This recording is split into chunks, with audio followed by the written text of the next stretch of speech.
esqueça o organograma, esqueça o PowerPoint. Toda mudança de verdade acontece num lugar muito mais ancestral, o cérebro. O problema é que ele foi feito para economizar energia, automatizar comportamentos e nos fazer competentes em coisas que nem sempre nos servem. E o mundo do trabalho hoje exige adaptabilidade, mudança e movimento.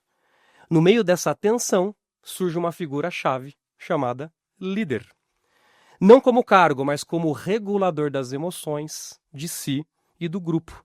E é aqui que moram os riscos, porque quem regula emoções também pode desorganizar ambientes. Eu sou André Conerro, o seu host de hoje, e a pergunta que nos guia hoje é: líder tóxico, quando cérebro, emoção e poder se desequilibram?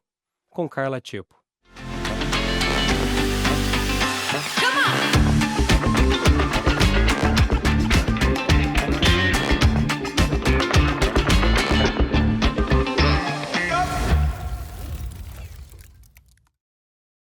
Ela é doutora em ciências pela USP e pioneira em neurociência aplicada, palestrante com foco em comportamento, performance e bem-estar no ambiente corporativo. Há mais de 30 anos, atua como professora e pesquisadora na Faculdade de Ciências Médicas da Santa Casa de São Paulo e é faculty da Singularity University.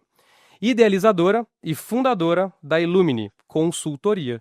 E a sua abordagem é transformar o conhecimento sobre o cérebro em estratégias reais de transformação individual e coletiva. Essa é a Carla Tiepo. Muito bem-vinda. Muito obrigada. Agora eu vou ter que fazer jus a tudo isso. Agora vai ter que entregar depois dessa, né? Ó, a gente teve um episódio aqui pra falar de dress code, mas é hoje que eu não tenho nem roupa pra estar aqui. Eu tô aqui assim, ó. PhD, não sei o que, eu não sei nem como é que conversa com esse tipo de gente, que são pessoas que eu admiro demais, entendeu? Que se dedicam a conhecer, a se embrenhar e a ter opiniões baseadas em fatos concretos. Ciência. Ou nem sempre. Ciência. Grande admirador da ciência. Seja bem-vinda, Carla. Eu que um prazer agradeço tê-la. a oportunidade, o convite de estar aqui com vocês. Vai ser provavelmente muito animado essa nossa próxima hora. Então, estou super à disposição de vocês, dos ouvintes de vocês. Vamos embora. Legal, Carla. Obrigado. E antes da gente entrar especificamente na pauta, quem me ajuda a pedir as Eu vou moedinhas? aqui. A gente tem umas moedinhas digitais, cara, que a gente pede para todo mundo que nos escuta ao longo desse processo. Que é o quê? Conectar com a gente no Instagram, no TikTok, em entrelinhas_SA e na nossa company page no LinkedIn, que é onde a gente quer levar esse assunto para ser debatido com pessoas que estão no mercado, né, no mundo corporativo, onde a gente precisa aprender sobre essas coisas. Este episódio vai ser mandatório, fatalmente, na nossa história de Entrelinhas SA. E no final do episódio a gente vai falar, obviamente, convidar as pessoas para se conectarem contigo também, mas precisa escutar primeiro, aprender as coisas que a gente vai tratar aqui. Vamos lá? Bora. Então, cara, depois dessa introdução das moedinhas digitais, a gente quer tratar muito da sua temática, da sua disciplina neurociência conectada ao mundo dos negócios, mundo corporativo, liderança, mudança. Eu sigo acompanhando você e eu percebo que você costuma tratar, me desfaça se não eu fizer jus às suas palavras, que a neurociência ela é uma ciência social, né? Porque ela no final bebe, além da biologia, também da antropologia, filosofia, assim por diante.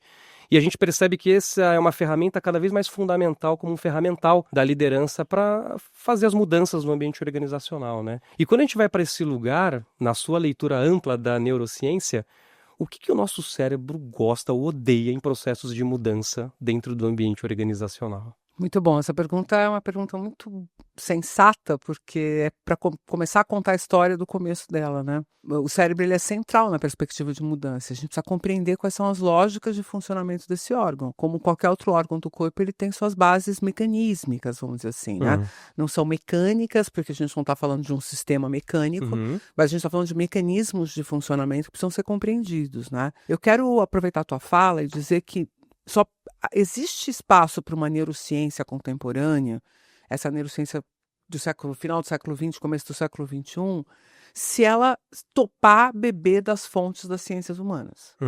Porque se nós pegarmos uma neurociência única e exclusivamente oriunda daquela base biológica, evolutiva, funcional, positivista, a gente vai correr o risco de perder várias nuances da subjetividade humana no meio desse buraco. Correndo o risco de acabar vestindo a carapuça de uma coisa que nos acusam há muito tempo de serem reducionistas, né, de não Perfeito. compreender a complexidade humana. Então, quando a neurociência se propõe a fazer esse movimento, eu vou citar aqui um autor que para a gente é referência para esse movimento, que é Eric Kandel.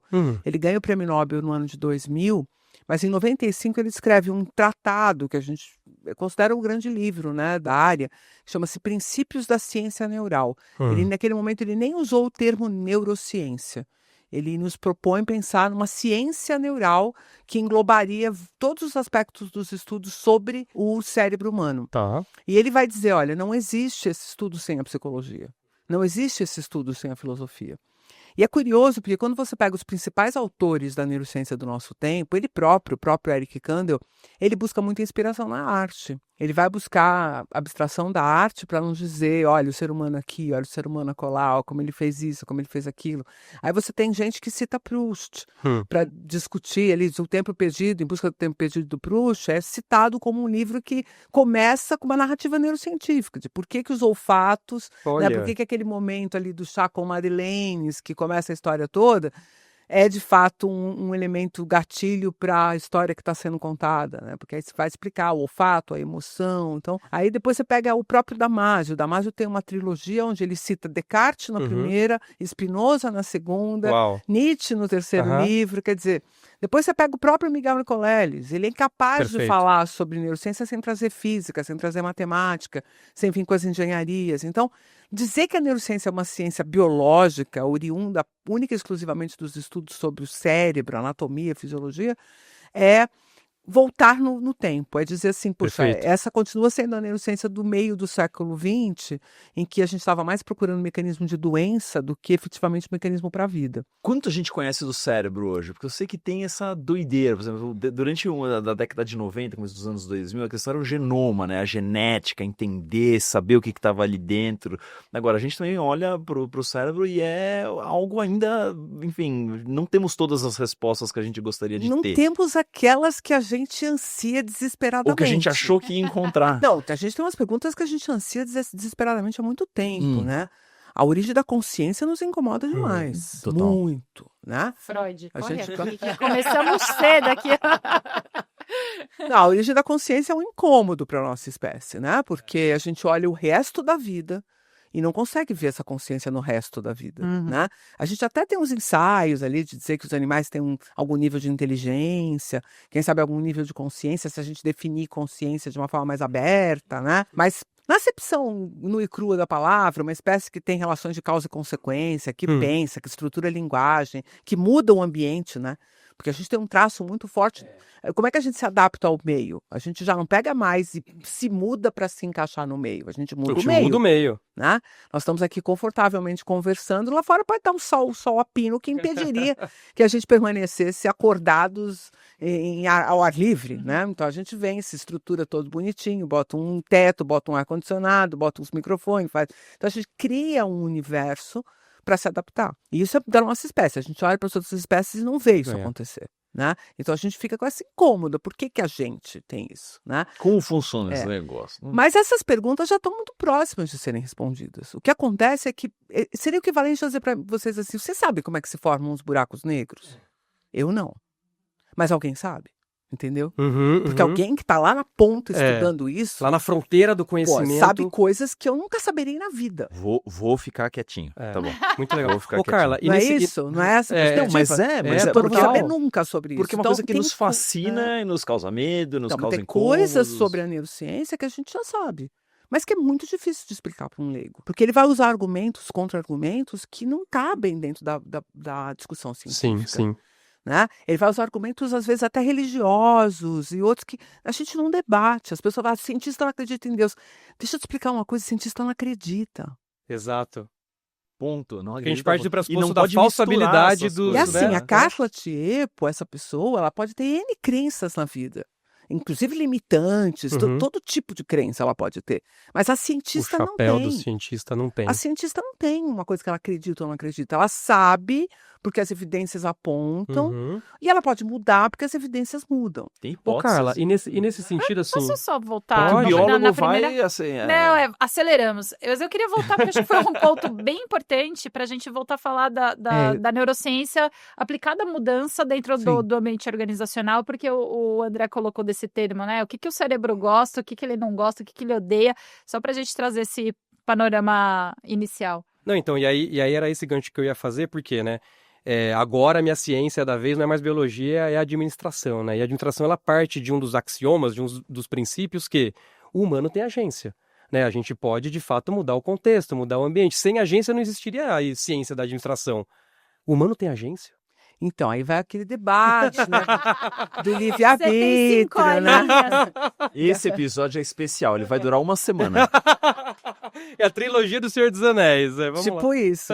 Mas assim, é legal, dá para juntar essas coisas que vocês estão trazendo, porque quem sabe a gente esteja no centro do furacão mesmo, do olho desse furacão, que é a gente considerar, e aí vamos ter que remontar lá a 95, trazer a inteligência emocional do Goleman, né? Uhum. Importante mencionar que o Goleman era um administrador, Verdade. um jornalista, né, com uma formação para a área de business, estava lá sentadinho na sua redação. Quieto. Chega um press release, né, de pesquisadores de uma universidade americana, usando esse termo inteligência emocional. Ele fala, nossa, isso aqui é incrível, vai estudar e, como bom jornalista, decupa toda aquela história e monta um livro acessível para o povo leigo discutir sobre inteligência emocional e está tudo bem. Só que naquela situação, quando você usa o termo inteligência emocional, você já está inferindo ali uma qualidade de agência a esse princípio. Bom ponto. Você entendeu? Bom ponto. Quando eu uso a palavra inteligência, considerando o significado dela assim, mais amplo, mais coloquial,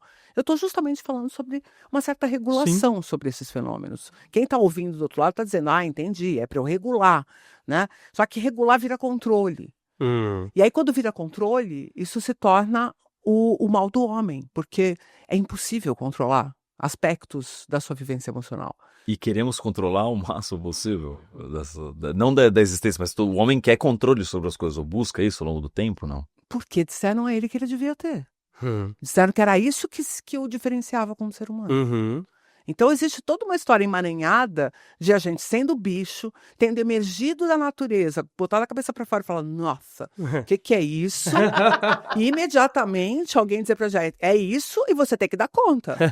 Porque se você pular para fora do quadradinho, ter o teu livre-arbítrio, você vai ser punido por isso, porque o livre-arbítrio não é um bônus. Uma responsabilidade, Alguém talvez, me né? diga, onde está o bônus do livre-arbítrio? Não existe, existe Não, um é ônus. terrível fazer escolha. Você já almoçou no Coco Bambu? Tem muita coisa. Você tem que decidir um prato entre 800. É terrível. A gente estuda a arquitetura da escolha, né? Então, A arquitetura da exatamente. escolha é justamente esse o ponto. Então, qual De que é? Kahneman, Tversky, Thaler, né?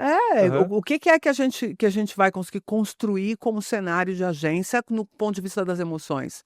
Conhecê-las, se aproximar delas, entendê-las. Vivê-las, compreendê-las. Porque no mundo corporativo isso não pode.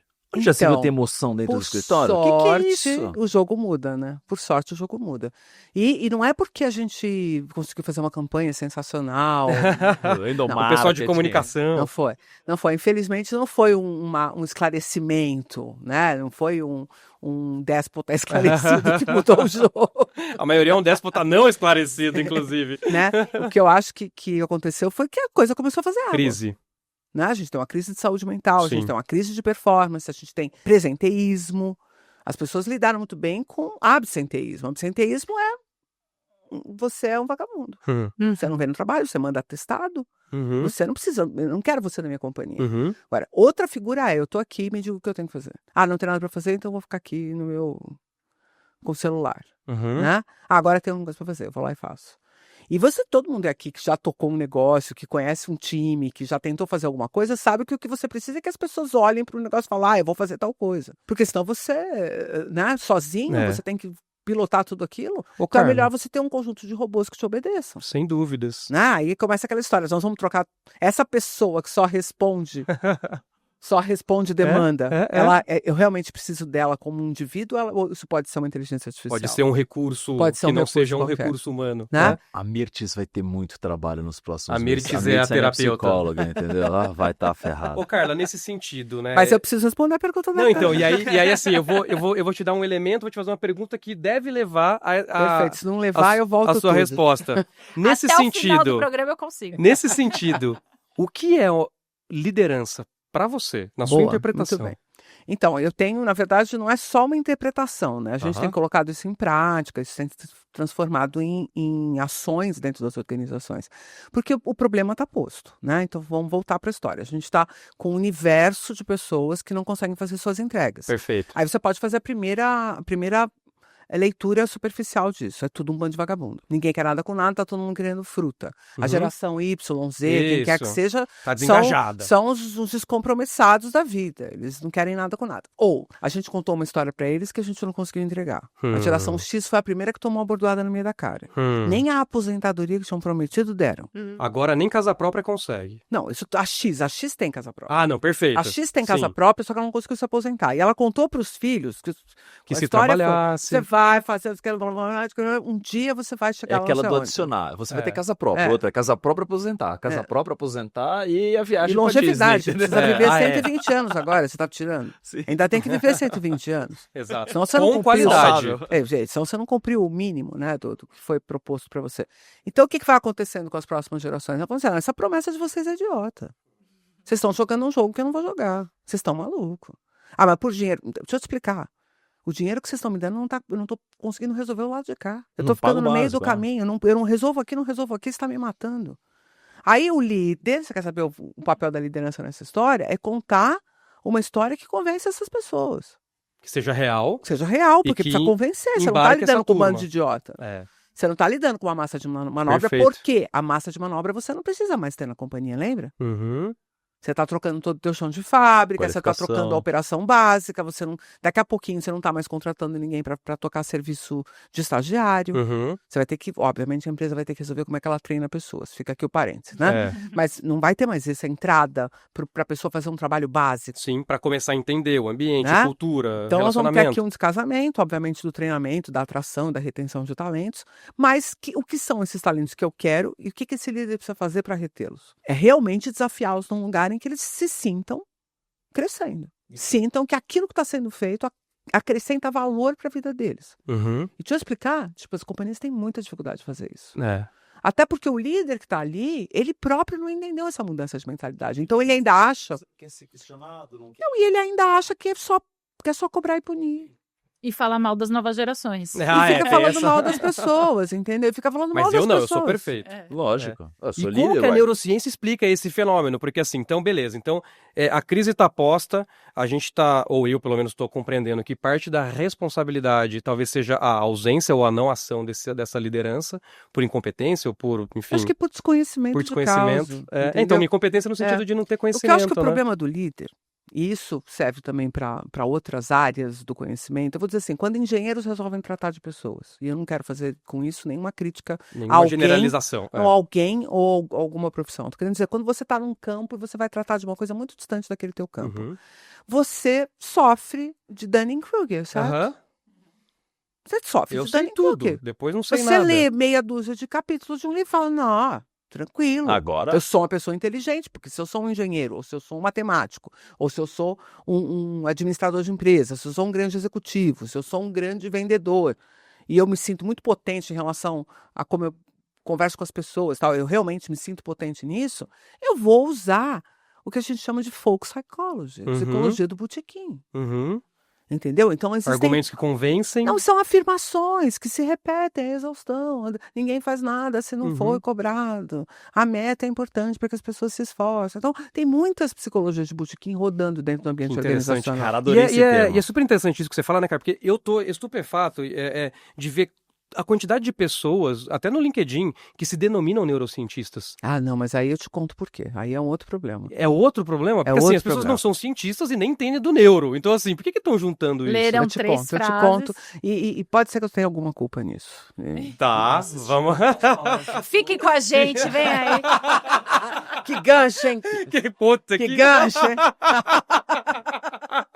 Maravilhoso. Maravilhoso. Muito bom. Puta. Mas o fato... Eu vou voltar na pergunta da Faz Gabi, a minha culpa. Porque eu preciso... Não, vamos deixar o pessoal... É lógico. Vamos dar uai. a cozinhar. A Não, gente vamos- vai voltar nessa história. Então, eu vou voltar na história da mudança, porque Justo. eu acho que tem um aspecto interessante, porque até mesmo na tua entrada, você faz algumas afirmações que as pessoas se convencem fácil delas. Por exemplo, o cérebro economiza energia, busca comportamentos automáticos, que E nem ser sempre... competente em algo que É, não nos serve. E aham. ser competente em alguma coisa que efetivamente não é aquilo que a gente está buscando. Vamos arrumar a casa. Uhum. O cérebro não tem problema com gastar energia se a coisa for realmente importante. Se for evolutivamente Não tem preciosa. Te digo mais, a gente legal. não teria os mecanismos, e você sabe disso como biólogo, evolutivamente eles não teriam encaixado se eles não trouxessem ganho evolutivo. Perfeito. Então, se eu tenho alguma coisa que me traz um ganho evolutivo, e eu estou consumindo 3.000, 4.000 calorias por Uhum. dia, pelo acesso que eu tenho ao alimento, Uhum. eu vou ficar restringindo caloria de cérebro, que vai ser 20, 30 calorias a mais? Uhum. Não existem grandes mudanças no consumo de caloria cerebral. Eu posso passar o dia assistindo Netflix ou rolando um feed. Ou eu posso passar o dia estudando. É a mesma energia. Vai ser muito pouca diferença. uhum. Caraca. Agora, tem uma coisa que faz as pessoas acreditarem nessa história muito facilmente, que é o seguinte. Quando você se debruça sobre um problema, que você não tem esses mecanismos automáticos, e, portanto, você precisa buscar formas de raciocínio, encaixar novas ideias, disruptar formas de pensar Uhum. para poder encontrar o Organizar-se novo, com essas ideias. trazer, através da função executiva, novas comparações e tal, Uhum. isso gasta a sua atenção. E São coisas atenção- diferentes. A atenção é uma Hum. questão importante, porque você gasta muito neurotransmissor do tipo catecolamina para manter a atenção. Isso que é gasta mais catecolamina? energia, não? Não. Gasta o químico. A E que ele dopamina, tem um a estoque. adrenalina, a noradrenalina, que existe um estoque. Tá. E isso Quando leva esse à estoque- sensação de exaustão? Exato. Perfeito. Porque eu não consigo mais prestar atenção. Perfeito. Então, como a gente toda vez que se sente cansado acha que o problema é energia, Não é fácil energético. de convencer Olha. que é uma questão energética. Mas é uma questão de neurotransmissor da atenção, catecolaminas. E como é que aumenta a Como é que é Não, catecolaminas. Você tem- Catecolamina? Tem na farmácia para vender, Não, para tomar mais? Olha, Tomar uma injeçãozinha? eu não vou Ozempic? falar aqui no seu podcast. Mas você deixa receita depois. A gente não precisa ir longe, né? Se vocês me garantirem que são adultos que consomem o seu conteúdo, eu vou te dizer o que aumenta as catecolaminas. Cocaína. Olha.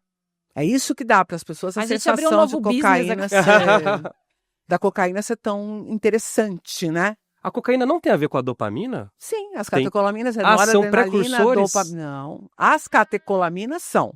As catecolaminas são Ok. noradrenalina, adrenalina e dopamina. E a dopamina? Ah, tá. É o conjunto dessas moléculas. Todas essas moléculas são formadas a partir de tirosina, lembra disso? Ou Perfeito, seja, sim, um aumenta- aminoácido. Aminoácidos. Então você não tem problema de, diferentemente da serotonina, a serotonina é triptofano. Tá. Então se você lembrar, o triptofano é um aminoácido essencial, você Perfeito. precisa consumir. Precisa consumir. Você não... Agora a tirosina você faz. Você produz Então automaticamente. não tem problema de matéria-prima. O que tem problema é o quanto você tem estocado e por quanto tempo. Perfeito. É um problema de estoque. Se você está acostumado a prender a sua atenção em coisas por 20 minutos, você tem dopamina e adrenalina para 20 minutos. Olha que interessante. Se Então, você treinar para ficar 30, você vai ter para 30.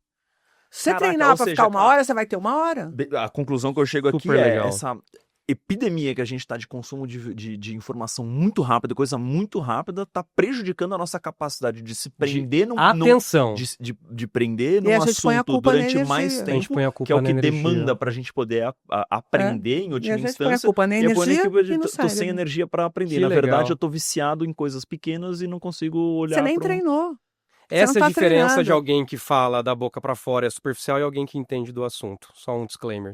Não, É. porque Não, se mas você isso se é lembrar do super ponto legal. de vista biológico, não haveria razão para a gente, diante da abundância de energia que temos, abrir mão de um sistema tão precioso. Então, fundamental. Por que eu vou Lógico. deixar de pensar e de arquitetar Aham. uma solução se eu tenho recurso por causa de 20 calorias? Evolutivamente não faz Por sentido. causa de 100 calorias Aham. que fosse. Nós não estamos falando de um consumo muscular. Vamos lá, você sabe disso melhor que eu. Se eu ficar O dia inteiro deitada no sofá, eu vou consumir 0 de músculo, vamos dizer assim. Agora, se eu andar, nadar, correr, eu posso chegar a 4.000, 5.000 calorias. E ainda assim o meu corpo faz. Muito mais do que o Por que eu não vou gastar isso com o cérebro? Que besteira é essa, você entendeu? Total. Mas isso é uma visão que está lá no livro do Kahneman. E quando eu falo isso, eu tenho que brigar com alguém que ganhou o prêmio Nobel. Isso. Certo? Perfeito. Mas o Kahneman é um psicólogo. Perfeito. Vamos arrumar a casa. É simples, tá tudo bem. Não precisa falar de neurociência. Eu vou chegar na mudança agora, Gabi. Aê! Tá bom, vai. É agora. Vamos. Então, que só tá um papo daqui da ciência vou até tomar um biológica. gole Não, d'água. total, Pelo amor, gente. não. Tenho muitas perguntas Eu angústias, também, André. depois da mudança Eu já preciso tem resolver outra, isso vai. aqui. Calma, Ó, vamos lá. Vai, Gabi. Ok. A mudança é uma coisa mais simples até de vocês entenderem, se vocês entenderem esse conceito, que é o seguinte. Eu tenho uma estrutura cerebral muito complexa. São muitos diferentes elementos funcionais. Então, é um mecanismo complexo. É como se abrisse, assim, realmente um equipamento cheio, um reloginho suíço, cheio de Perfeito. roldaninhas, cheio de coisinhas, e aquilo tem que funcionar muito bem mesmo, né?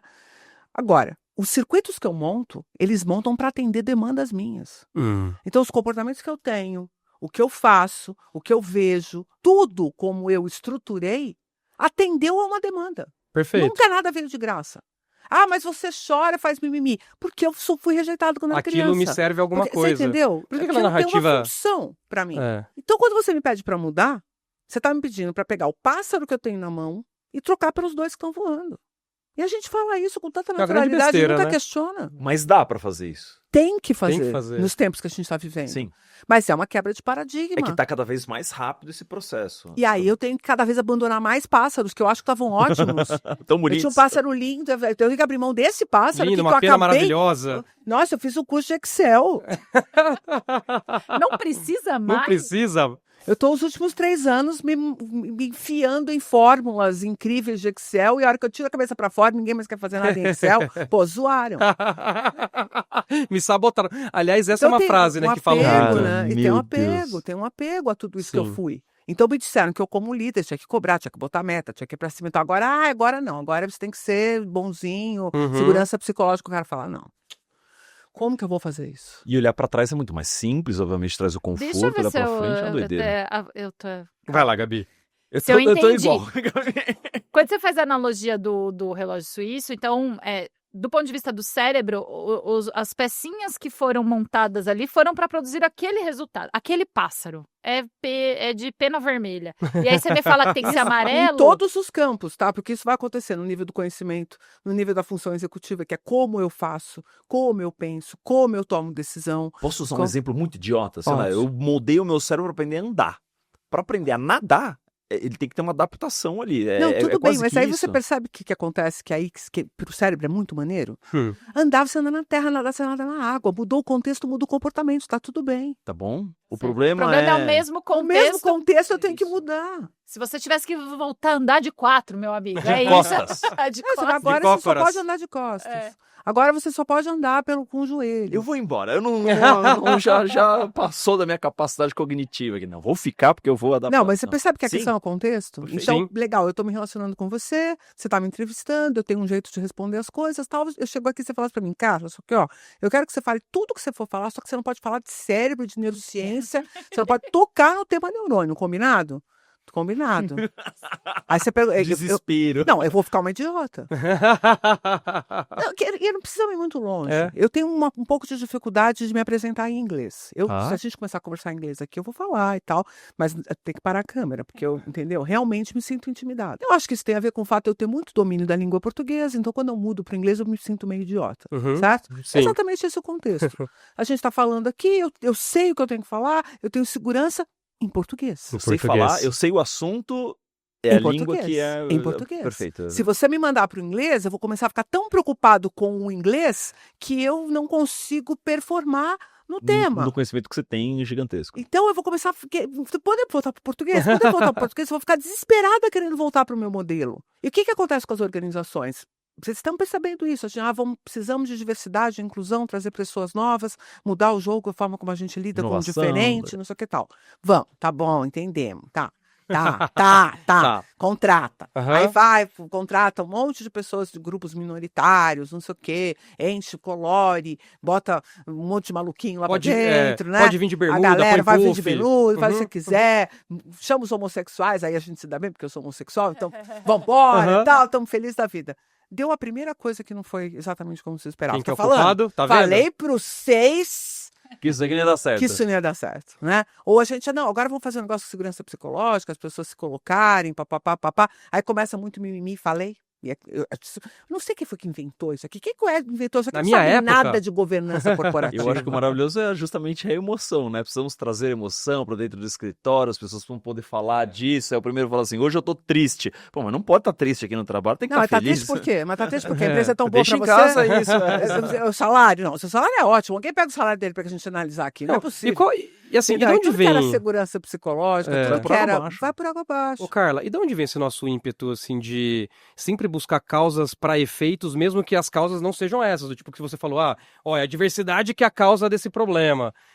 A gente não consegue lidar A com gente ambiguidade? sempre vai buscar causa e consequência, né? Aham. Porque o nosso Mesmo que seja modelo falso. mental... Exato. Nós precisamos dessa consequencialidade porque é dela que se nutre a nossa construção de passado, presente e futuro. Tá, A gente constrói passado, presente e futuro com essa lógica. fechando esses loops. Exatamente. Aconteceu tal coisa, e a gente constrói o conceito de passado, presente e futuro assim.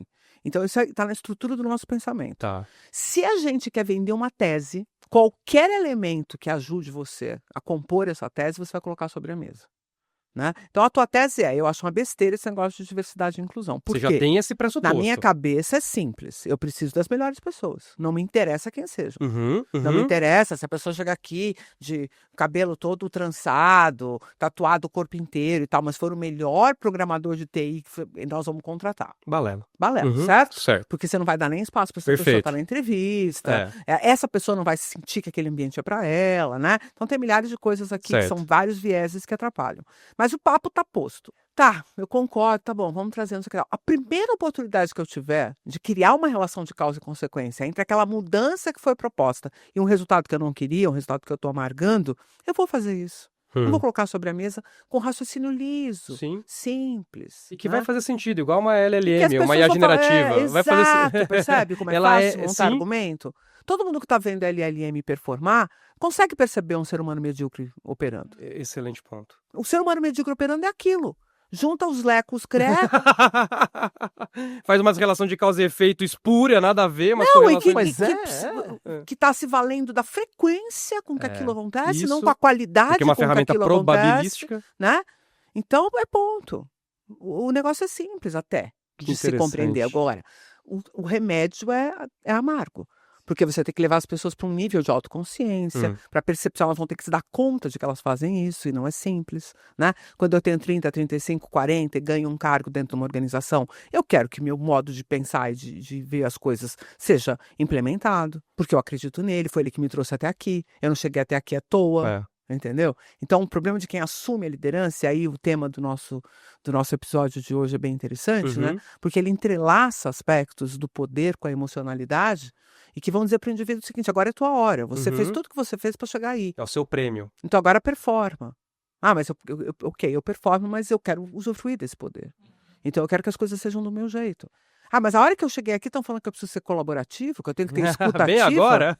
que eu tenho que promover segurança psicológica. Agora? AI. De que eu apanhei tudo que eu apanhei, que eu carreguei todos os pianos para todo mundo, agora eu vou ter que ficar. Não, vocês estão equivocados, agora é minha hora de tocar piano. Então, quando o Simon Sinek vem e fala, líderes comem por último, né? Se coloque numa posição de servidor, entenda o que o seu time precisa para você inspirar o seu time, caralho, fala, tá bom, bonito. Mas não aqui, né? Seja vulnerável, aí vem a René Brown. É diferente, né? Tem o famoso caso. Aqui não dá, porque a cultura dessa empresa não aceita esse tipo de coisa. Então você começa a criar vários impedimentos para a mudança, porque no fundo o que você quer é manter o apego daquelas coisas que performaram. Eu estou escrevendo um livro que eu não consigo terminar de jeito nenhum, porque eu não consigo parar para fazer isso, mas eu acho que ele vai vir bem e as pessoas vão curtir, que é Jogue um Provérbio Fora Hoje. O nome do livro. Porque esses provérbios, a gente fica repetindo essas coisas na cabeça. O mais vale um pássaro na mão do que dois voando. Esse é o da capa. Né? Jura? Porque elas usam esse a gente é exemplo bom muito aqui bom, né? no podcast de fazer as pessoas se comprometerem com isso. A gente recebeu a Ana Paula Daqui os 5 anos, Franzotti, então eu entrego. Sempre que alguém vem aqui, escreve na um livro última mesmo. temporada, a gente no meio do papo falou assim, aí Ana, isso aqui é o tema do próximo livro. E ela tá escrevendo o livro agora, então... Compromisso, agora nós queremos ver a Onde capa que vem desse esses provérbios populares, essa sabedoria popular? Das percepções. Das percepções então, errôneas da mas realidade. Mas veja, se você tem um provérbio que me diz, um provérbio repetido, Sim. a exaustão, E não é? ele fecha, Mais né? vale É, um pássaro na mão do que 2 voando. Ou seja, mais vale o certo do que o incerto, Então, teoricamente. mas né? pode ser que no contexto histórico de quando surgiu, pode até Fazia ser que fizesse sentido. Agora, em determinadas situações, uma coisa muito limitada e limitante faz Tá. sentido. Não, No mais jogo, amplo, né? Mudou o jogo não. por completo. Voltando Então, para a questão da Gabi. Queremos o certo, mas também queremos a mudança. Como integrar esse paradoxo? a questão é que nós não definimos com uma intenção genuína, uma intenção genuína, balizada em todos os elementos. Eu vou fazer uma analogia, acho que vocês vão conseguir compreender, vai ficar mais fácil até para quem está ouvindo a gente. Imagine que a gente está estudando o movimento de um carro. A gente foi lá na aula de física mecânica e tem lá aqueles elementos chatíssimos. Se você faltou na aula, volte 2 Movimento casas. retilíneo uniforme. Volte 2 casas. Se você faltou na aula, volte 2 casas. Fomos lá na aula de física mecânica, Eu não já fui. chorei Não aqui. fui. Eu não fui. Faltei. Não. Próximo. Enfim, é o próximo exemplo, eu tô brincando. Não, você vai entender. O carro, ele é guiado por uma posição de forças. Ele Tá tem bom. aceleração, ele tem atrito, Ok. ele tem resistência do ar, ele tem a força centrífuga. Até aí tô acompanhando, Centrífuga não existe, né? A centrípeta, depois eu tenho o atrito, depois eu tenho a própria octanagem do combustível, você entendeu? Tem N variáveis para que eu possa chegar na conclusão da resultante, que é o movimento do carro, certo? Vamos lá. Se a gente pensar em comportamento, o comportamento é a resultante. Quais são as variáveis? O São meio... todos esses elementos que a gente Esses considera aqui. antecedentes. Não, e os presentes no aqui e agora, né? Então, o que está acontecendo aqui agora? Se eu chego aqui, vocês são pessoas que não são legais, né? Eu não vou querer entregar o suprassumo da que eu estou falando. Eu vou dar uma resposta esvaziada e tal. Então, meu comportamento nesse momento, por mais que eu saiba ou não saiba, depende muito de Ele vocês. vai ser modulado pelo contexto. Com certeza, né? Isso está acontecendo o tempo todo. Então, quando eu estou numa organização, e essa organização tem N variáveis que me empurram para não mudança, toda vez que eu boto a cabeça para fora e penso numa ideia disruptiva, eu tomo aquela cachotada igual da que você lembrou dos... Você lembrou dos alligators, dos jacarés daquele Exato, joguinho? daqueles Ele joguinhos, vai tal. bem, né? Aqui não. Aqui não. Então, toda vez é isso. Como esse vetor de força meu, para dar ideia, para pensar de forma disruptiva, para ser criativo, vai operando naquele ambiente? Ele vai se enfraquecendo. Sim. Ele chegou todo cheio de energia, né? Sabe aquele estagiarito? Toda reunião ele dá palpite, ele fala, e daqui a pouco, cala a boca, não é isso. Não, isso, Vai a gente já minguando, fez, né? isso não funciona. Daqui a pouco ele não fala mais nada. É. E no fundo podia ser que a ideia do estagiarito fosse ridícula. Sim. Mas faz parte do treinamento dele ele poder falar. E faz parte eu expor para ele por que ela é ridícula. Sim. Porque ele não vai aprender isso sozinho, Perfeito. Porque senão limita. entendeu? Puxando para esse um pouco aqui para minha seara, que Então, posso só terminar um claro, vai lá. raciocínio? E aí Porque aí eu quero entrego voltar pra tudo para a esse Gabi parte e do ela comportamento. deixa a Não, gente Ela fica tranquilo. tranquila. Virei a bruxa do episódio. Aguenta aí. Não, muito pelo contrário, virou o nossa âncora, né? nosso marco, nosso Exato. fiel Exato. da balança. Eu acho assim, a gente tem organizações que poderiam acrescentar variáveis que promovessem mudança. Mas o que elas fazem é sempre gerar uma dificuldade, porque no fundo a organização tem apego ao que é. Entendeu? Porque assim, mesmo que não funcione perfeitamente, é o pássaro que nós temos na mão. É. E você escuta a organização repetindo isso, né? Temos que pensar na ambidestria. Por que se fala em ambidestria? Porque ninguém tem coragem de falar apenas no novo. Sim. Ao invés das pessoas chegarem e falarem assim, não, a gente tem que mudar, tem que fazer disrupção, tem que inovar. Aí sempre tem cagão, que levanta a mão e fala, não, mas do que nós vamos comer amanhã? O que nós vamos vender amanhã? Aí, não, precisamos ser ambidestros. Precisa ter alguém pensando no arroz e feijão de amanhã e alguém Aí entra pensando trocar o pneu no com o carro projeto andando. entendeu? São esses jargões do ambiente corporativo que aonde que você fala, todo mundo maravilhoso. entende, né? Mas é por isso, porque no fundo você está trabalhando esses vetores, essas variáveis. Perfeito. Então, quando você entra com uma consultoria, quando você entra com um trabalho para promover gestão de mudança, você está lidando com essas resistências. Com essas forças físicas mesmo. Exato. Né? É comum E as pessoas falarem assim contextuais. para mim, mas então o que a gente faz com a resistência? A gente quebra. Reduz. A gente vai atrás dela. A gente Aham. muda, se adapta Porque o que geralmente se faz? Se anula, se deixa de canto. E ali aquilo vira o teu tumor crescendo. É. Porque aquela liderança, muitas vezes informal, que é resistente, ela vai minar a tua mudança. Por quê? Porque você não quis ir para o embate. Você não quis debater com aquela pessoa. Por quê? Porque você está fazendo exercício de poder. Então, voltamos ao poder. O exercício do poder faz com que essas variáveis que deveriam ser manipuladas socialmente, numa coalizão, vamos dizer, de um grupo que tem uma intencionalidade única, que o líder, aí você me perguntou do papel do líder, tem como função manter essa coesão. E não é a coesão que é mantida pelo silêncio, porque você vê isso acontecer. É a coesão mantida no debate. Perfeito. É a coesão mantida na briga. É um equilíbrio dinâmico, né? Eu estou dando uma formação, né, de mentoring para um C-level que está sofrendo uma sucessão numa empresa familiar. E ele falava para mim, mas a reunião tem que ser calma. Eu falei, não, você com seus diretores, vocês precisam inflamar. Tem que dar umas brigadas até. Porque vocês vão entender o nível da intenção e da força que vocês estão pondo no jogo.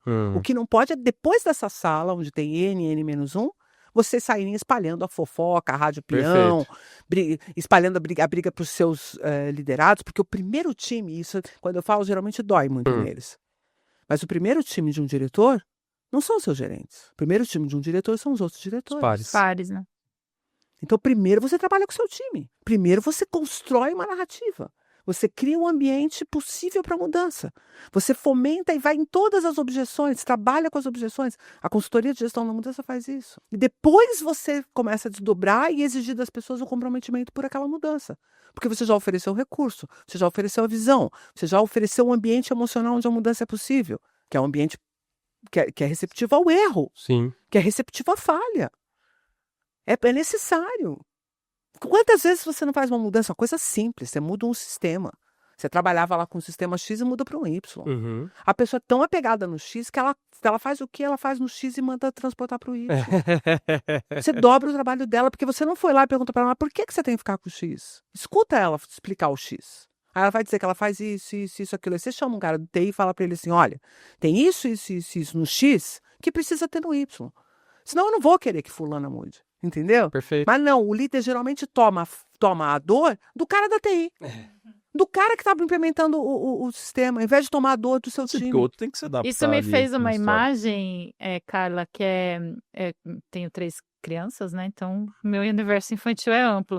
Que é que nem aqueles brinquedinhos de criança que tem o círculo, o quadrado, o retângulo. Muitas vezes a gente tá nessa Tá tentando pilha, martelar né? De enfiar o retângulo no quadrado, assim, tipo, a qualquer custo, né? Sendo que... Eu acho maravilhoso que tem um meme que é isso, né? Que é o desenvolvedor de software, que ele cria lá o sistema e aí tem um quadradinho onde cabe o círculo, cabe a meia-lua, cabe tudo no mesmo negócio. Põe tudo lá. Mas é muito legal esse ponto Eu da queria emoção. entrar na fila da pergunta. E aí, Tá bom, não, aí, só eu queria só entrar na fazer fila da parênteses, pergunta, daí só pra- Deixa eu aproveitar a Espaço. imagem do quadradinho para lembrar que tem aquela menininha que levanta a tampa e toca tudo. Exato. Essa aí que é... E Ela se irrita e... Essa Só vai essa porcaria aqui. eu queria contratar. Exato. entendeu? Essa não veio resistência. Não vejo resistência. Não, mas o que eu comentar nessa frente de emoção em sistemas e mudança, tecnologia e tal, teve um projeto de consultoria que eu fiz para um banco e aí foi muito interessante. Por quê? Porque o pessoal de TI queria implementar o sistema lá para as pessoas que iam usar. As pessoas que iam usar não queriam aquele sistema que era uma bosta. E aí o que a gente fez? Pessoal de TI, fica um dia na cadeira, só para vocês entenderem o trabalho hercúleo que vocês estão fazendo. Empatia, vestiu os sapatos, entendeu que estava uma bosta, aí que a implementação aconteceu, né? Então acho que é o ponto de, Exato. se você não lida com essas resistências, não vai no forceps. Uma das mudanças mais interessantes que eu já vi acontecer em empresas ultimamente é colocar o TI como um business partner. Como um business E partner ou não um usuário, né? colocar o cara do lado É um do enabler negócio. da história. É um enabler e um cliente da solução dele, Não, assim, né? porque ao ser enabler, eu entendo que é isso. Precisa ser parte desse processo de fazer funcionar aquilo. Vai.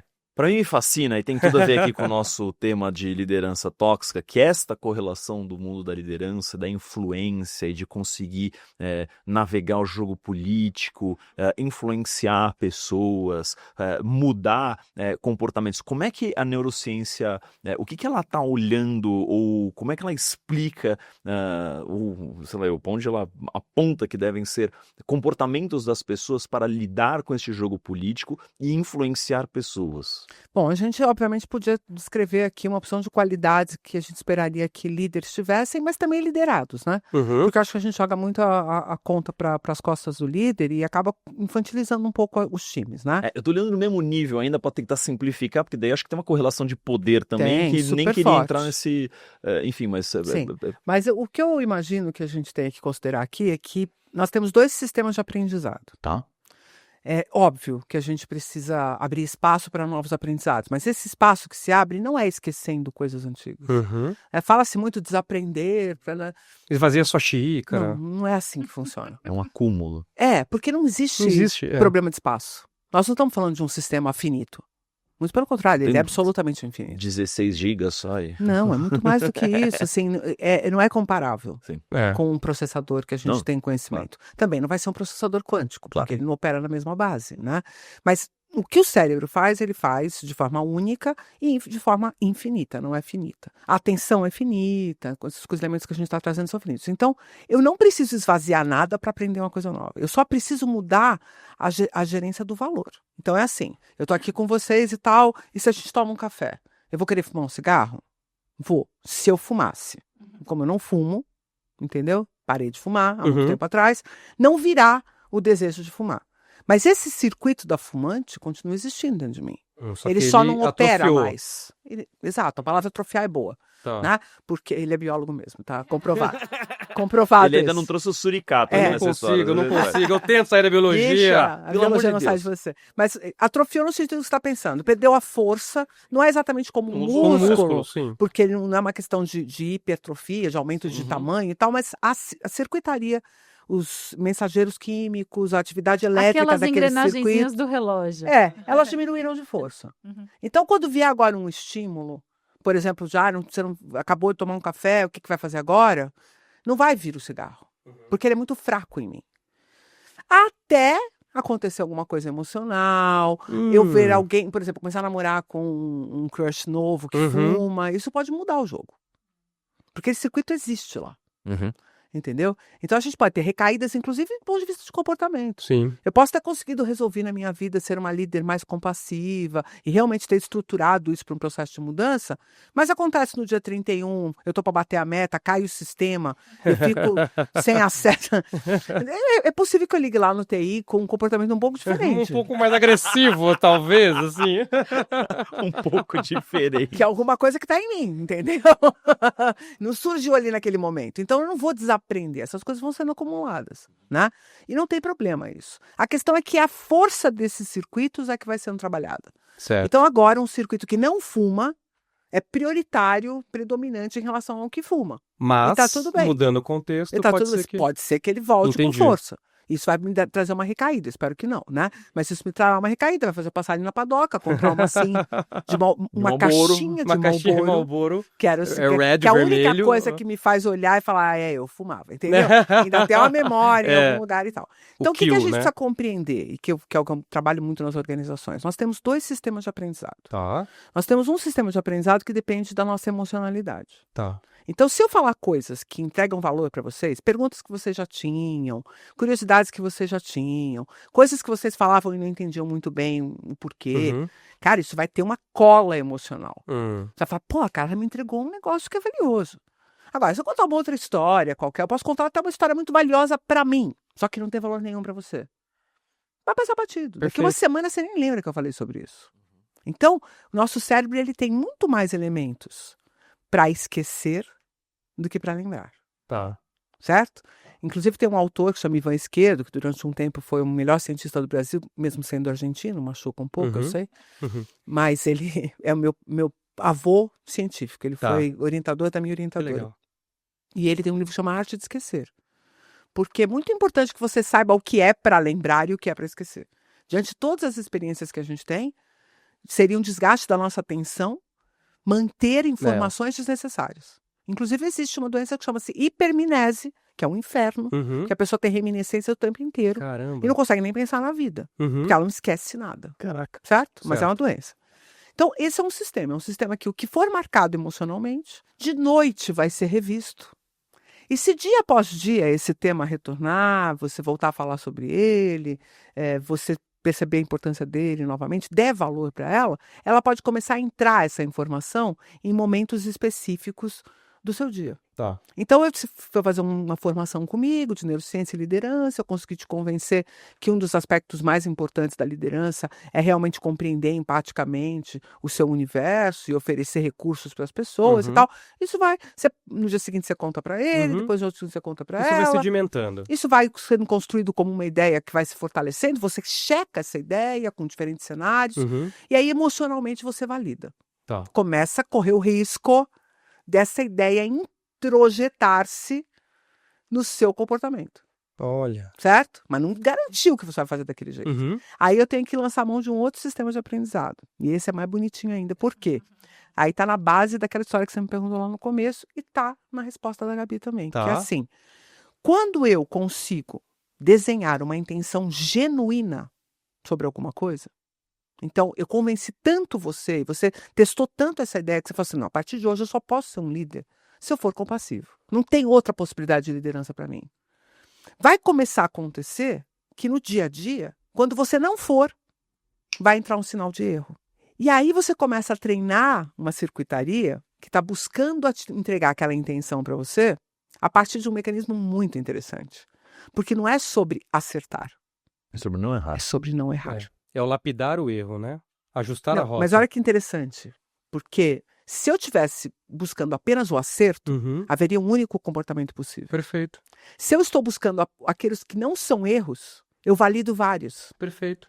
Entendeu? É diferente o resultado. Porque só você pegar uma bailarina, por exemplo, ela pode dançar se ela treinar 2 horas por dia. Ela vai dançar numa qualidade X. Cara, mas assim, se ela ensaiar 8 horas por dia, ela vai conseguir eliminar Perfeito. tantos erros que ela vai chegar perto da perfeição. Perfeito. Certo? Certo. Então o quanto você aceita, qual é a sua aceitação sobre o seu erro, que vai determinar o quanto o seu comportamento vai ficar perfeito naquela questão. Mas isso é interessante que você traz, então, porque no final, para mim, quebra uma das crenças dominantes, que é a gente busca economizar energia? Não, porque a gente lapida o nosso comportamento por teste e erro, né, nesses microajustes que legal que você percebeu isso. É interessante isso, né? Mas é isso mesmo. Não tem como. E eu te digo mais. Você sabe quantos neurônios tem no cérebro totalmente? 80 bilhões, né? 86 bi. Esse é o número. Foi uma neurocientista brasileira que descobriu esse número. Suzana Herculano Ozel. Ela desenvolveu uma técnica bem coisa de brasileira. Não, é massa, porque a gente vê essa brasilidade, né? Ela pegou uma técnica que era para outra coisa e aplicou e deu certo. Inovação é isso, é restrição de recursos, você pega um negócio e a e gente é aplica campeão em nisso, outro a gente é campeão nisso. Não tem quem supere, não tem, É. tem que chamar a NASA mesmo, como as pessoas falam. Agora a NASA veio. Agora a NASA veio. Agora acabou. E aí ela faz, muito elegantemente, demonstra isso, né? Só que o efeito colateral dessa descoberta chateia muito, porque o cerebelo, que é uma estrutura tratada sempre de forma desprezível, assim, o cerebelo, um cerebrinho, um pedacinho lá do pé, um cérebro pequenininho, é quem tem 78% do total de neurônios. 69, um número bem cabalístico, 69 bi de neurônios estão no cerebelo. Gente, é tipo Nova Delhi, assim, do cerebelo. Agora me conta, se você cérebro. Lembra da tua biologia, o que o cerebelo fazia lá Na atrás? minha cabeça era assim, tem um balanço químico psíquico, é verdade, mas era equilíbrio, não sei o que e tal. Movimento. Tudo que a gente faz rápido. Olha, certo? Tudo que a gente precisa fazer rápido. Então, pra gente fazer rápido, precisa automatizar. Então não fala mal do comportamento automático, entendeu? Perfeito, perfeito. Mas mesmo comportamento, não só coisas corriqueiras, um aprendizado que eu tive que começa a ter frequência, ele é rápido. O jeito que você fez essa pergunta agora é cerebelar, senão você não faria com tanta destreza. Se você pega uma pessoa que ela fica engasopando pra falar, Ela não tem. Tá no córtex pré-frontal ainda, tá aqui na... Isso não é algo... Entendi. Não é algo automático. automático. Ou seja, não é algo Aquela- competente. Não é algo competente. Aí você chegou no ponto. Mas, A pera, competência agora- só se desenvolve com treino a partir da eliminação dos erros. E como treinarmos a mudança Pera, para o não, não, ambiente não, não, organizacional? Calma. Pra virar cerebelar. Não, calma. Agora ele ficou Porque eu fiz a nervoso. pergunta da influência e dessa história toda, e eu tô indo aqui para um outro negócio. Eu tenho muita pergunta. Eu preciso de espaço aqui para fazer minhas perguntas todas. Não temos, tá? Só queria te dizer que não deixar temos. claro. Inovação exige Olha restrição aqui, ó, de olha recursos. Uma semana de episódio. Porque Trilogia. esse ponto que estava vindo na minha cabeça é o seguinte, ou seja, uma pessoa que pratica bastante habilidades, obviamente aquilo começa a ficar mais simples e fácil dela repetir. No caso dela ficar engasopando ali numa reunião com perguntas capciosas da empresa, da gestão do dia a dia, de como um líder vai incentivar as pessoas, aquilo está completamente fora da realidade dela, ela precisa acreditar. E aí volta para essa explicação toda da questão da emocionalidade e intenção genuína. Sim. Então, vamos lá. Se eu não estou convencido dessa intenção genuína, eu não construo os mecanismos para buscar esse comportamento. Rapidamente. Eu só vou arrumar justificativas para não fazer. Entendeu? Eu não vou fazer e eu vou arrumar a razão pela qual eu não fiz. E como fazer para construir isso? A intenção genuína é o ponto nevrálgico dessa história. E aí, porque praticando, lembrando, trabalhando isso, até eu isso tenho, virar um eu tenho negócio um método, automático. né, que a gente aplica nas empresas quando a gente entra e tal, que está balizado nessa lógica. Então, a gente constrói essa intencionalidade perguntando sobre quais são as intenções concorrentes àquela intenção genuína. É um pouco diferente. Porque eu posso declarar, não, eu quero que as pessoas tenham segurança psicológica e tal. Tudo bem, o que te atrapalha para isso? Aí ela vai começar a trazer as intenções concorrentes. Não, eu tenho pressa, eu tenho metas, eu tenho entregas, as pessoas não são assim, Aí as o trabalho pessoas é não são lidar com- assadas. Aí eu vou começar a mostrar Entendi. para ela que ela mesma está colocando esses obstáculos. Entendi. Entendeu? O E Carla, aí a gente treina, e aí tá a frase Ah, é. crucial, treina até não errar mais. Não puta, é isso até é muito acertar. legal. Porque se eu acerto uma vez, eu derrubo a guarda, Cara, né? mas O erro é eu fundamental acho- para o processo de aprendizagem. Eu vou parafrasear aqui um Detectar, autor que não é maravilhosamente, enfim, nem sei, não vou fazer nenhum juízo de valor, mas tem um livro interessante de um cara chamado Mark Owen, que, puta, tem um livro besta dele. Ele era um dos caras de um dos pelotões lá dos Estados Unidos que matou o Bin Laden, etc e tal. Mas ele fala num livro falando sobre essa metodologia de treinamento do exército, que é: o inimigo treina até ter certeza que vai dar certo. E a gente treina até ser impossível dar errado.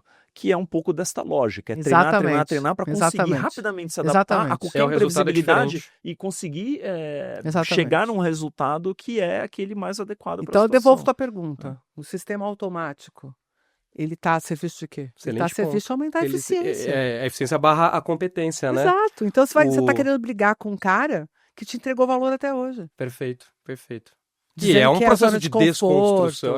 dizendo que é a zona de conforto. Não, na verdade o que foi dito para essa pessoa que ela precisava entregar em algum momento, Muito legal. aquilo funcionou. Não funciona mais hoje, então nós precisamos reconstruir o cenário de intenções. Uhum. E aí segurança psicológica é central. Uhum. Porque eu preciso ter espaço para debater, eu preciso ter espaço para questionar, eu preciso ter espaço para dizer não funciona isso nessa Para questionar os organização. vetores que Para estão errar, indo precisa ao... ter espaço para pra errar, mas ia Para aprender avaliar isso. todos os vetores, É, entendeu? é. Que são as intenções concorrentes Sim. e tal. E aí é isso, a gente consegue construir esse segundo mecanismo de aprendizagem. Então, Muito o primeiro legal. é a validação emocional, que te dá o que a gente chama de memória explícita, declarativa. Eu declaro sobre ela. Ser líder é importante, blá, blá, Uhum. blá, blá, você pode citar 200 horas de a importância da liderança. E o segundo aspecto vai te dizer como fazer isso. E fazer isso sem sofrer. Ô, Carla, isso é muito legal. E aqui já partindo pro final, né, do nosso Não, episódio. receta, Infelizmente, Ah, infelizmente. Deixa eu falar, a gente não vai poder terminar esse episódio sem ela contar porque que ela contribuiu para a neurociência ter virado o que virou, porque a gente prometeu. A gente A prometeu, casa da mas mãe eu Joana. vou fazer esse adendo, a gente promete isso, fecha, O depois a gente biólogo abre já o está em- segundo. O biólogo está em casa neste episódio, Estou em casa, entendeu? Nossa, eu tô na Disneylândia. Não, de verdade, eu tô muito honrado de ter lá aqui, eu tô muito feliz. E o biólogo que estuda organizações, né? Porque quando a gente faz, quando eu estou fazendo esse paralelo entre tudo que você trouxe, essa palavra intencionalidade, liderança, eu venho muito por meu campo de estudo também, que é a estratégia, né? Porque assim, dentro das organizações, o que é estratégia? É você ter uma visão do para onde você quer ir. Isso envolve uma necessidade de entender onde estou, então um diagnóstico de estado atual, estado futuro desejado e o como eu vou chegar lá. Então, estratégia tem muito mais a ver com essa clareza. Para quê? Para eu falar não para tudo aquilo que não está contido na minha estratégia. E a liderança vem como esse movimento, essa intencionalidade, essa gestão da emoção de si próprio e do grupo para fazer esse movimento, né? E eu estou fazendo esse paralelo. Ele é feliz, esse paralelo, quando eu te explico? Faz sentido? E assim, eu queria complementar para ti o seguinte.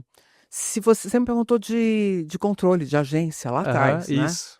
E quando eu te falo em intenção, é possível que você pense na intenção consciente. Algo que eu declaro. Só que você precisa tomar um pouco de cuidado que a intenção declarada pode não estar coincidente com a intenção genuína. A intenção declarada pode ser um manifesto moral. Agora veio forte Pode aqui. ser um manifesto moral. E não cerebelar. Um manifesto moral. E não é cerebelar, porque quem constrói a intenção não é o cerebelo. O cerebelo obedece perfeito. os núcleos Ele da é base. o executivo. Depois que compôs tudo, ele é o Aí executivo. fala, isso que vocês Ele querem, então eu sei repete fazer. rápido, Eu sei fazer. Ou eu não sei, preciso aprender. Entendeu? Mas ele não sabe por que ele está fazendo. Um último insight para a gente só terminar fechar. essa lógica do controle que ela é importante. Então, o que acaba acontecendo? Você tendo uma intenção declarada que é diferente da sua genuína, o teu sistema inteiro está trabalhando para a genuína. Perfeito. E você está dizendo que a sua agência, o seu controle é sobre a declarada. O teu sistema não está te traindo. Você está traindo ele. Perfeito. Ele não está te sabotando. Não existe essa autossabotagem. Então, o que você precisa fazer é questionar a sua intencionalidade. Perfeito. Porque se eu tenho lá no meu, e aí sim Freud precisa ser chamado às Aqui, falas, ó. mas eu chamaria Jung também, chamaria vários. Vários. O grupo inteiro, velho. Tem que chamar a galera, Lacan, vem Lacan. Tem que chamar a galera. Mas, basicamente, o que significa isso? Eu só posso garantir controle só porque eu conheço. Bom Então, ponto. se você não tem autoconhecimento, como é que você vai ter agência sobre você mesmo? Bom ponto. Quando as pessoas me perguntam, o ser humano tem livre-arbítrio? Aí eu tenho o Sapolsky que escreve um livro dizendo que não. Aí tem o outro dizendo, lógico que tem. Como se essa fosse um debate. Só que ninguém fala da possibilidade, que para mim é a mais correta, e agora é só a opinião da Carla mesmo, de que livre-arbítrio é algo que se constrói. Perfeito. Você não nasce com ele. Sim. Você vai construindo a sua capacidade através do autoconhecimento, da gestão das suas intenções, da observação do seu comportamento, Tentativa e erro. da proximidade com o E processo. tem coisas que eu não quero ter livre-arbítrio sobre elas. Veja, você não quer controlar seu coração, né? Acho que ele continue batendo do jeito certo. Isso. Mas Nem eu o seu acho... diafragma, Outras coisas assim, da vida, sei lá. Não, mas eu acho que a gente pode ter agência sobre quase tudo. Total, mas entendeu? no fim do dia é Mas uma não escolha. achar que isso faz de nós especiais. Entendi. Bom Porque ponto. eu acho que ainda tem um outro problema, que a gente achar que isso é o grande suprassumo da quinta essência. E a gente olha para a natureza e questiona a natureza. Só que um animal na natureza nunca destrói o habitat dele. Um animal na natureza nunca joga contra a própria espécie. Ele joga as questões de poder, que obviamente são trabalhadas na violência, na sexualidade, né? E tem outras regras, que a gente obviamente conseguiu se livrar delas, né? Mas o ponto aqui é que esse controle, esse tal desse livre-arbítrio, precisa ser compreendido no que ele é mesmo. E não nos seus aspectos religiosos, que nos punem, que nos sobrecarregam. E aí vou dizer, não, vocês não têm isso, ai, que alívio. É uma coisa muito louca, entendeu? Porque no fundo não resolve a equação. A equação é, eu sou um ser humano, eu preciso fazer essa vida acontecer, eu preciso ter um trabalho, eu preciso entregar valor, eu preciso poder levantar de manhã com uma quantidade boa de serotonina para poder levantar da cama, porque isso obviamente vai ser provocado pela vida que eu estou vivendo. E essa consciência é muito importante. E aí, acho que vale a pena a gente contar a história de por que eu contribuí com essa história da neurociência, porque essa pergunta é uma pergunta humana. E a psicologia, a sociologia, a antropologia, elas respondem parte. A filosofia responde parte. Mas com um tipo de argumento, com um nível de abstração tão alto, que você precisa que as pessoas tenham muita profundidade para compreender.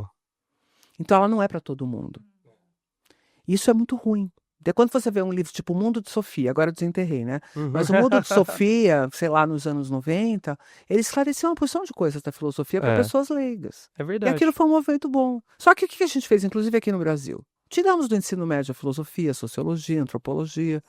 Mas é assim, ó, pessoas, vocês não precisam desse processo. Ninguém precisa saber sobre isso para poder entregar valor no seu trabalho. Então, na verdade, você foi tirando a essência do humano, foi transformando o humano em robô. E agora está questionando aquele negócio da IA. Sim. Você está substituindo o quê pelo quê, sabe? São perguntas complicadas, mas que precisam ser feitas, né? E o que eu entendo é que a gente tem uma oportunidade muito grande através da neurociência, porque a biologia é mais palatável, de introduzir o tema para depois o cara perguntar, pô, mas é filosofia. Entendeu? Entendeu? Ele vira a porta de Então entrada. eu acho que é uma ótima porta de entrada. Eu, por mim, isso. colocaria a neurociência nos anos iniciais. Eu começaria a discutir sentidos com a criança falando sobre sensores do olfato, da visão, Total, entendeu? total. Mostrando elementos da biologia que são muito maravilhosos e que deixariam essa criança maravilhada pelo que ela é, pela própria natureza humana. E aí ela não conseguiria trabalhar com a vida dela rolando de feed a feed, sabe? Ela teria respeito pela própria existência.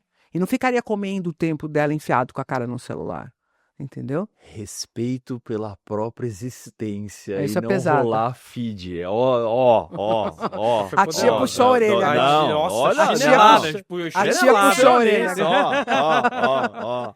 Pelo Gente. amor de Deus. E aí, quando assim, começou tá de esse negócio de sacanagem. neurociência ser um caminho e tal, eu sou super pioneira nisso. Em 2003, pouca gente sabe disso, mas em 2003, 2004, eu dava aula de neurociência pelo computador. Que bacana. Coisa que muita gente só foi fazer depois da pandemia. Né? Total. Meu primeiro negócio, meu primeiro CNPJ era uma empresa de curso online em 2005. Uhum. Né? Então, eu ensino neurociência há muito tempo. Só que durante muito tempo eu consegui manter uma neurociência de qualidade. E sou reconhecida como isso, como alguém que não é que complica as coisas, explica, né? Uhum, uhum. Torna acessível, Isso, aproxima, torna né? acessível. Aproxima das pessoas com um diálogo e um vocabulário que as pessoas entendem. Só que aí, esse movimento começou a ser seguido por muita gente. E aí teve um movimento mais complicado ainda, que foi uma exploração de especializações online. Das PNLs e coaches. Não, PNL até que Não? passa batido. EAD É. mesmo, né? Essas... PNL passa entendi. batido, coaching passa batido, por quê? Porque isso sempre existiu. Perfeito. E a neurociência não é a mãe dessas coisas. Ainda que as pessoas digam, toda vez que eu falo que eu sou neurocientista, fala, eu já fiz curso de PNL. Ai, meu Deus do céu. Aí você fala, tudo bem. Desonra você... todos Que os Não, bonito pra você. Que bom, né? Mas, tipo, as pessoas acham que é isso que eu faço, que é PNL, entendeu? Não, você é uma cientista que mexia, que tá com um ratinho de laboratório, Total. né? Senta lá, Mas, Cláudia. mas o fato é que essas coisas realmente não fazem cócegas, porque você consegue. O problema é você fazer um curso, uma especialização em EAD, numa faculdade renomada, que foi explorada por uma situação específica, Uhum. de cursos que chamam Kahneman, Goleman, Sim. não sei o que, não sei o que, e põe lá para ensinar neurociência. E eu dei aula nesse curso. Então, a minha imagem Entendi. foi durante muito tempo veiculada esse curso, porque eu achei que era uma coisa que era boa. O dia que eu fui ver o mecanismo, o que era feito, não tinha um coordenador, não tinha ninguém olhando a sequência dos temas. Pô, eu sou professora, cara, a vida toda professora. Eu comecei a dar aula, eu tinha 25 anos de idade. Professora universitária, minha primeira aula, os alunos acharam que era trote, saíram da sala de aula. Aconteceu isso. Dureza. Mas, pô, 30 anos de cátedra. Aí você vai olhar um curso de especialização, não tem um coordenador, não tem ninguém olhando entender ali. com quem você está se associando. Né? E aí isso mobilizou muita gente. Aí o Goleman veio dar uma aula de inteligência emocional e eu estava fazendo dobradinha com ele na disciplina. E o que aconteceu? Logo depois da pandemia, logo depois que saiu a história da pandemia, esse pessoal não tinha como gravar curso novo. E eles venderam cursos novos. Só que eles não tinham curso gravado. Com um conteúdo antigo. Não. Pegou março, pandemia, estourando, eles estão vendendo curso. Tá. Curso que eles não gravaram ainda. Tá. Só que aí todo mundo Vendeu o pagou. estoque, não tem o estoque. Entendi. Todo mundo pagou. Ele não tem o que entregar. O que eles fizeram? Pegaram a disciplina do Goleman com a Carla Tiepo, que tinha bombado, Uhum. e ofereceram para essas pessoas para elas ficarem na banheira. Uhum. Entregou para mais de 5.000 pessoas esse conteúdo. Entendi. E isso vendeu o curso dele de neurociência do comportamento. Entendi. Porque você fala, pô, de onde saiu isso tem que ter coisa melhor, entendeu? Pena que eles provavelmente não acharam. Por isso Mas que temos. isso criou um enorme contingente de pessoas que, na verdade, são especialistas em neurociência aplicada. Eles não são neurocientistas. Claro, neurocientista, quanto tempo você Porque estuda? não Chega, entende Não. nem é cientista. Então, e aí eu Ué. sempre falo isso. As pessoas ficam chocadas e falam assim, gente, é muito simples. Eu vou explicar e possivelmente vocês vão conseguir compreender. Sem muito problema. Neurocientista. Vamos lá. Neuro é um prefixo, certo? Uhum. Você pode falar neurologista, você pode falar neuromarketing, não pode? Vocês não inventaram esse monte de coisa, neuroeducação, não fala... Então, neuro é um prefixo, vamos... Cientista é o substantivo. Você é um cientista? Então, a primeira pergunta é, você é um cientista? É. Tá, você não sabe o que precisa ser um cientista? Vou te explicar, você precisa ser doutor em ciências. Uhum. Não é só Porque misturar é um a aguinha treinamento. vermelha com a É. aguinha Doutor em azul para dar a ciências. aguinha amarela. Não é. Doutor em ciências, certo? Para isso você precisa fazer um doutorado em ciências. Se você quiser chamar neurocientista, possivelmente você fez doutorado em ciências numa área com ênfase no sistema nervoso. Aí você vai ser um neurocientista. Então, o que acabou acontecendo, né? A gente teve uma enorme quantidade de pessoas que fizeram esses cursos, que contaram para elas que elas se tornariam especialistas em neurociência com esse curso. Elas, de forma, obviamente, investindo em si próprias, colocam isso nos currículos, mas acaba criando um falso cognato, quase, né? Porque, tipo, ela está dizendo que ela sabe neurociência a ponto de poder debater um outro tema aplicado em alguma área. Mas ser um neurocientista e conhecer sobre o funcionamento do cérebro requer um elemento um pouco mais elaborado, né? Agora, eu acho que, por outro lado, a gente também conseguiu avançar num monte de coisa. Eu queria contar uma coisa para vocês, que eu acho que vai ser legal para a gente divulgar aqui. Mas esse mês passado, de outubro, eu empossei, né, uma cadeira de conselheira numa empresa. Que bacana. Na Mag Seguros, que é a antiga Mongeral, né? Uma empresa que tem 190 anos.